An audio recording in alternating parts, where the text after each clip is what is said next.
오늘은 창세기 17장 15절에서 27절을 보도록 하겠습니다. 여러 민족의 어머니 사라. 하나님은 복음으로 자신의 백성을 구원하셔서 약속의 땅을 기업으로 주신다는 약속의 말씀을 듣고도 자신의 소견으로 약속의 자손을 낳으려 한 아브라함을 책망하시며 아브라함의 후손으로 메시아를 보내주셔서 천하 만민을 구원하시고 약속의 땅을 기업으로 주실 것을 모형과 그림자로 다시 한번 반복해서 말씀하셨습니다. 그리고 아브라함의 이름을 아브라함으로 바꾸어 주시며 할례를 행하라 말씀하십니다. 이름을 바꾸어 주는 것은 이제부터는 하나님 백성이 되었다는 의미로 믿음이 없는 아브라함에게 믿음을 가진 자로 만들어 주셔서 하나님 자녀로 삼아 주신다는 뜻입니다. 그래서 아브라함으로 이름을 바꾸어 주신 것인데, 이는 아브라함이 할례를 행함으로 약속의 말씀을 잊지 않는 믿음의 백성이 된 것을 말합니다. 이 말씀은 사탄의 노예로 살아가는 하나님 백성을 어떻게 구원하실 것인지를 말씀하는 것으로, 육적인 할례가 아닌 마음의 할례를 베풀어 주셔서 하나님 백성으로 삼아 주실 것을 말하는 것입니다. 이 말씀을 증명이라도 하듯 태에서 태어난 모든 남자는 난지 8일 만에 할례를 받아야 한다고 말씀하시는 것으로, 8일은 예수님이 죽으시고 부활하신 날을 말하는 것이며, 예수님이 부활하심으로 성령님이 오시고 복음의 말씀을 깨닫고 믿게 하여 하나님 백성으로 삼아 주신다는 뜻을 가지고 있는 것입니다. 이것이 마음의 할례인데, 이 할례를 받지 않는 사람은 하나님 백성에서 끊어진다고 본문 14절은 말씀하고 있습니다. 창세기 17장 14절, 할례를 받지 아니한 남자 곧 그 표피를 베지 아니한 자는 백성 중에서 끊어지리니 그가 내 언약을 배반하였음이니라. 마음의 할례를 받아야 믿음에 이르게 되는데, 마음의 할례를 받지 않은 사람은 믿음이 없는 사람으로 구원받지 못하는 것은 당연한 것입니다. 이 말씀을 하시고 사례의 이름도 사라라 부르라 말합니다. 창세기 17장 15절, 하나님이 또 아브라함에게 이르시되 내 아내 사례는 이름을 사레라 하지 말고 사라라 하라. 창세기 17장 16절, 내가 그에게 복을 주어 그가 내게 아들을 낳아 주게 하며 내가 그에게 복을 주어 그를 여러 민족의 어머니가 되게 하리니 민족의 여러 왕이 그에게서 나리라. 하나님은 사례의 이름을 사라로 바꾸어 주시는 것은 사라도 이제 하나님 백성이 되었다는 뜻입니다. 사라가 하나님 백성이 된 것은 아이를 낳지 못하는 사라에게 아들을 낳게 하신다는 말씀으로, 약속의 말씀대로 여자의 후손으로 메시아를 보내주시고 마음의 할례를 베풀어 주셔서 구원해 주신다는 뜻입니다. 이 약속의 말씀은 창세기 3장 15절 이하에서 말씀하고 있는데, 여자의 후손으로 메시아를 보내주셔서 그들을 구원하신다고 아담의 아내 이름을 하와라 부르신 것과 동일합니다. 창세기 3장 20절을 보면, 창세기 3장 20절, 아담이 그의 아내의 이름을 하와라 불렀으니 그는 모든 산자의 어머니가 됨이더라. 하와를 곧 교회를 통하여 메시아를 보내주셔서 하와를 곧 교회를 구원해 주신다는 뜻으로 산자의 어머니라 부르는 것처럼, 이제는 사라에게 곧 교회에게 아들을 주신다는 것으로 약속의 말씀대로 여자의 후손으로 메시아를 보내주셔서 그들을 구원해 주신다는 뜻입니다. 교회의 후손으로 메시아를 보내주셔서 교회에게 복음의 말씀을 깨닫게 하는 마음의 할례를 베풀어 주셔서 구원해 주신다는 뜻입니다. 또 아브라함에게는 두 여자가 있었는데, 약속의 자손을 낳을 사라가 있고 종을 낳을 사라의 종 하갈이 있습니다. 아브라함은 자신의 소견으로 하나님의 뜻은 이럴 것이라 판단하고 하갈에게 들어가 약속의 자손을 낳으려 한 것이 이스마엘인 것입니다. 이스마엘은 율법을 상징하고 이삭은 복음을 상징하는 것으로 예수님은 요한복음 10장 8절에 이렇게 말씀하십니다.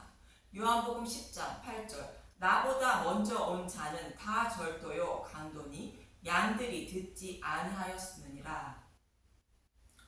복음을 상징하는 이삭보다 먼저 온 자는 율법을 상징하는 이스마엘을 말하는 것으로 율법의 행위로 의롭다 여김을 받을 수 있다고 가르치는 자들은 양들의 생명을 훔치는 자요 생명을 죽이는 자라는 뜻으로 나보다 먼저 온 자는 절도요 강도라 말씀하시는 것입니다.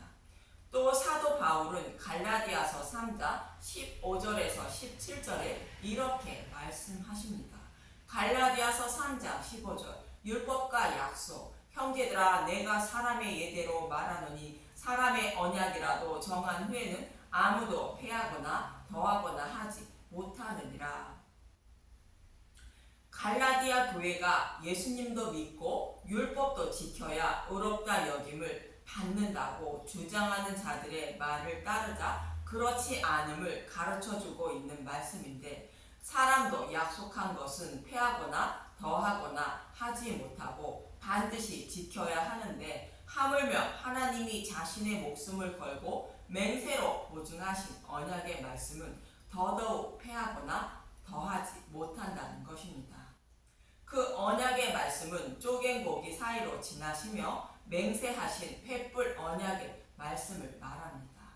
이어지는 16절을 보면 갈라디아서 3장 16절 이 약속의 약속들은 아브라함과 그 자손에게 말씀하신 것인데 여럿을 가리켜 그 자손들이라 하지 아니하시고 오직 한 사람을 가리켜 내 자손이라 하셨으니 곧 그리스도라.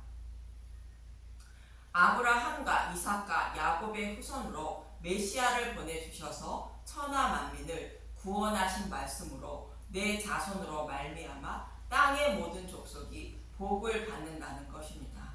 그런데 그 자손은 오직 한 사람 예수님을 말씀하고 있었다는 것으로 예수님이 죽으시고 부활하여 밝히 드러내실 복음으로만 구원해 주신다고 약속하셨다는 것입니다. 그래서 이어지는 17절에 이렇게 말하는 것입니다. 갈라디아서 3장 17절 내가 이것을 말하노니 하나님께서 미리 정하신 언약을 430년 후에 생긴 율법이 패하지 못하고 그 약속을 헛되게 하지 못하리라. 미리 정하신 언약은 창세기 15장에서 맹세로 보증하신 횃불 언약의 말씀을 말하고 430년 후에 생긴 율법은 시내산에서 이스라엘 백성들에게 주신 율법을 말하는 것으로 아무리 율법을 지켜야 하나님 백성이 된다고 약속하셨다고 해도 복음으로 구원하신다는 횃불 언약의 말씀을 패하지 못한다는 것입니다. 물론 율법을 온전히 지켜 죄가 하나도 없어야 하나님 나라에 들어가는 것은 당연한 것인데 율법을 온전히 지킬 사람은 아무도 없으므로 하나님은 예수님께 그 죄를 지고 대속해 주심으로 죄를 범할 수밖에 없는 저와 여러분을 죄가 없는 자로 여겨 주시고 구원해 주신다는 뜻으로 율법의 행위가 아닌 복음으로 구원하신다는 뜻입니다. 구약에서 이 말씀을 잘 설명하고 있는 곳이 있는데 별미를 만들어 아버지 이삭에게 축복을 받는 모습을 통하여 말해주고 있습니다. 아버지 이삭이 에서에게 사냥을 하여 별미를 만들어 축복을 받으라 말하는 것은 하나님이 이스라엘 백성에게 시내산에서 율법을 온전히 지켜야 하나님 백성이 된다고 말씀하신 것과 같고 또 어머니 리브가가 야곱에게 2마리 염소로 에서처럼 꾸며주고 별미를 만들어 주어 아버지 이삭의 축복을 받게 하는 모습을 통하여 율법의 행위가 아닌 복음으로 구원을 받는 모습을 말씀하고 있는 것입니다. 이처럼 약속의 말씀대로 사라에게 아들을 낳게 하신다는 것은 여자의 후손으로 메시아를 보내주셔서 교회를 곧 천하 만민을 구원해 주신다는 뜻으로 사라를 여러 민족의 어머니라 부르는 것입니다. 이 말씀을 들은 아브라함은 비웃게 됩니다. 본문 17절에서 19절을 보면 창세기 17장 17절 아브라함이 엎드려 웃으며 마음속으로 이르되 100세 된 사람이 어찌 자식을 낳을까? 사라는 90세니 어찌 출산하리요? 하고 창세기 17장 18절 아브라함이 이에 하나님께 아뢰되 이스마엘이나 하나님 앞에 살기를 원하나이다. 창세기 17장 19절 하나님이 이르시되 아니라 내 아내 사라가 내게 아들을 낳으리니 너는 그 이름을 이삭이라 하라. 내가 그와 내 언약을 세우리니 그의 후손에게 영원한 언약이 되리라. 여호와 하나님의 책망을 받은 아브라함은 여전히 전능하신 하나님임을 믿지 못하고 있는 모습으로 자신의 소견으로 하나님의 능력을 판단하고 있는 아브라함의 모습입니다. 이 모습은 저와 여러분의 모습으로 성경의 말씀은 소설처럼 꾸며낸 이야기라 생각하고 구원과 심판이 없을 것이라 생각하며 또 자신들이 섬기는 신에게는 당연히 잘 보여야 복을 받는다는 생각을 하고 하나님을 섬기려 한다는 것입니다. 또 우리가 살아가는 이 땅은 오래전부터 원래 있던 땅이라 생각하며 하나님이 살아계시지 않는 것으로 여긴다는 것입니다. 이것은 자신의 소견으로 생각하기 때문이며 전능하시며 살아계신 하나님에 대하여 알지 못하기 때문입니다. 사람들은 이럴지라도 하나님은 이 언약의 말씀을 반드시 지키신다고 내가 그와 내 언약을 세우리니 그의 후손에게 영원한 언약이 된다고 말씀하시는 것입니다. 이어지는 본문 20절을 보면 창세기 17장 20절 이스마엘에 대하여는 내가 내 말을 들었나니 내가 그에게 복을 주어 그를 매우 크게 생육하고 번성하게 할지라 그가 12두령을 낳으리니 내가 그를 큰 나라가 되게 하려니와. 두령은 낫이라는 히브리어로 높은 지위에 있는 사람, 왕, 추장, 지도자, 통치자의 뜻으로 세상을 다스리는 자들로 번성하게 한다는 뜻으로 예수님의 재림 때까지 율법도 버리지 않고 번성하게 한다는 뜻입니다. 그러나 사라가 낳을 이삭과 언약을 세우신다는 것으로 율법의 행위로는 구원을 받지 못하고 오직 복음으로만 구원받게 된다고 본문 21절은 말합니다. 창세기 17장 21절 내 언약은 내가 내년 이 시기에 사라가 내게 아들을 이삭과 세우리라. 햇불 언약의 말씀은 이스마엘이 아니라 곧 율법이 아니라 이삭의 후손으로 오실 예수님을 통하여 구원하심을 말씀하고 있는 것입니다. 그리고 여호와의 하나님 명령대로 모든 남자가 할례를 받게 됩니다. 이어지는 본문 22절에서 27절을 보면 창세기 17장 22절 하나님이 아브라함과 말씀을 마치시고 그를 떠나 올라가셨더라.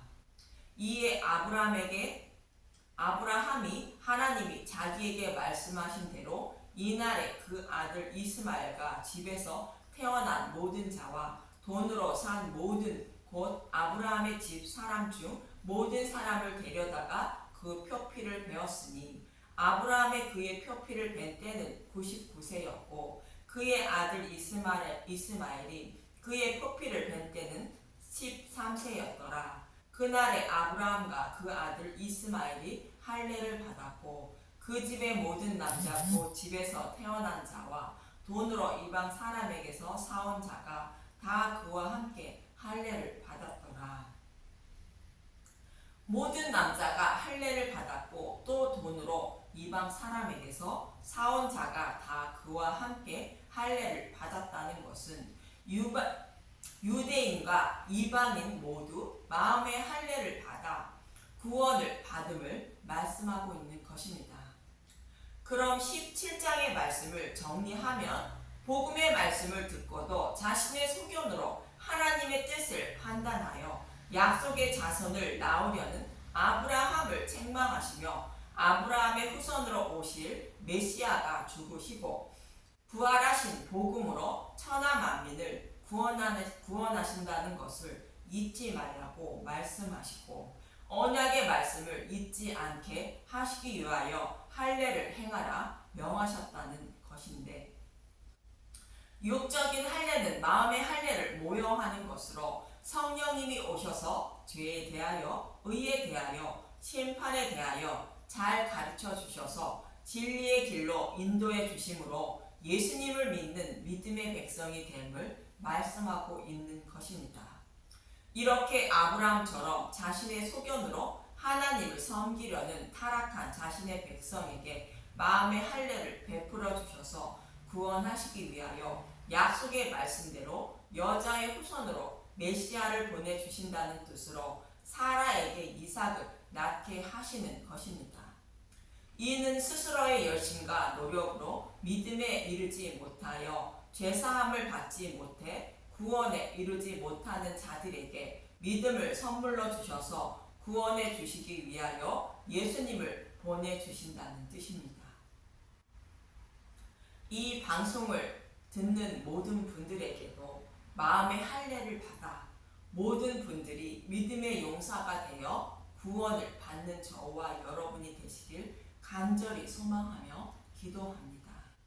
감사합니다.